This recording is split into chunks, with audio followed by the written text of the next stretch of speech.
నమస్తే మిత్రులారా. నేను వెంకట్ అడ్వకేట్‌ని. నేను ఈరోజు చెప్పబోయే అంశము గత ప్రభుత్వం అనగా వైఎస్ఆర్‌సీపీ ప్రభుత్వం గత ప్రభుత్వంలో ఎన్నో సంక్షేమ పథకాలు ఆంధ్రప్రదేశ్ ప్రజలకి ఇచ్చినప్పటికీ ఘోర పరాజయం అవ్వడానికి గల కారణాల్లో ఒక ముఖ్య కారణం గురించి ఈరోజు చర్చిద్దామని నేను మీకు ఈరోజు వీడియో పెడుతున్నాను.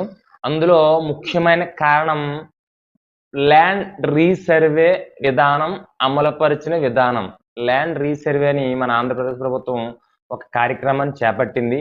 చేపట్టిన తర్వాత ఆ ల్యాండ్ రీసర్వే విధానం గురించి క్షేత్రస్థాయిలో గాని, గ్రామీణ ప్రాంతాల్లో గాని రైతులకి మరియు ఆంధ్రప్రదేశ్‌లో ఉన్న ప్రజలెవ్వరికీ గూడా సరైన అవగాహన కల్పించకుండా అతి త్వరితగా, అతి తొందరగా చాలా తక్కువ టైంలో రీసర్వే విధానాన్ని క్లోజ్ చేయాలని చాలా తొందరగా చాలా తప్పులు చేసి ఉన్నారు. ఆ తప్పుల వల్ల ప్రజలు చాలా ఇబ్బందులకు గురయ్యారు.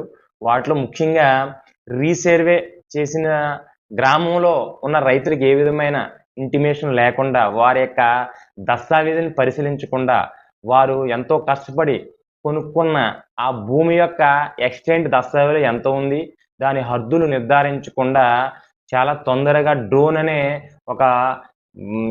ఇన్‌స్ట్రుమెంట్ తోటి సర్వే చేయడం వల్ల దస్తావేజులో ఉన్న ఎక్స్‌టెంట్ కంటే బాగా తక్కువ ఎక్స్‌టెంట్‌తో ఒక ఎల్‌పీ నంబర్‌ని ఇవ్వడం. ఆ ఎల్‌పీ నంబర్‌లో ఎక్స్‌టెంట్ తక్కువగా ఉండడం. అదే విధంగా దస్తావేజులో ఉన్న ఎక్స్‌టెంట్ కంటే మించి అక్కడ ఎంజాయ్‌మెంట్ ఉన్న భూమి అంతటితో కలిపి తక్కువ ఉన్న వారికి ఎక్కువ, ఎక్కువ ఉన్న వారికి తక్కువ. అసలు భూమి లేని వాళ్ళు కూడా ఎక్స్‌టెంట్ ఎల్‌పీ నంబర్‌లతో ఇవ్వడం జరిగింది. ఇలా చేయడం వల్ల ఎంతోమంది రైతులు చాలా ఆవేదనకు గురయ్యారు.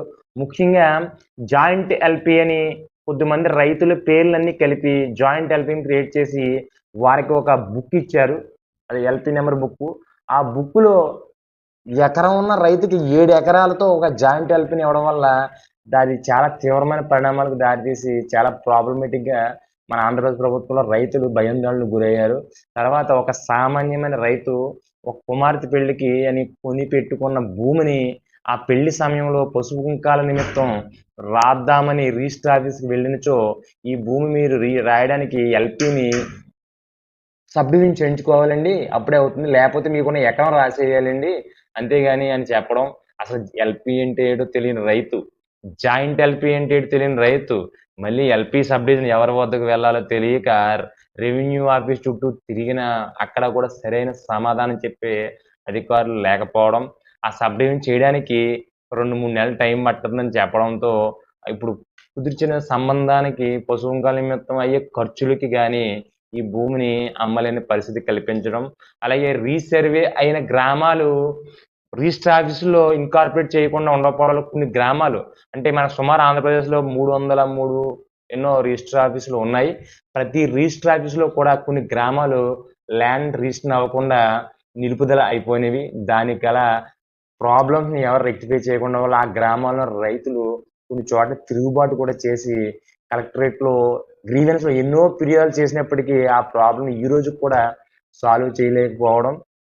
ఇలా రకరకాల రీసర్వేలున్న ప్రాబ్లమ్‌ని సాల్వ్ చేయకుండా ఉండడం వల్ల ఇంకా ఎల్‌పీ నంబర్ పూర్వం ఒక సర్వే నంబర్‌కి పూరా యాక్సిడెంట్ ఉండేది. పూరా యాక్సిడెంట్ ఉన్న సర్వే నంబర్ కూడా ఎల్‌పీకి తక్కువ భూమి అంటే ఒక సర్వే నంబర్‌కి 60 సెంట్లు ఉంటే ఎల్‌పీ నంబర్‌లు 50 సెంట్లు ఇవ్వడం. 50 సెంట్లు ఉన్న భూమికి ఎకరం కూడా ఇచ్చి ఉన్నారండి చాలా చోట్ల.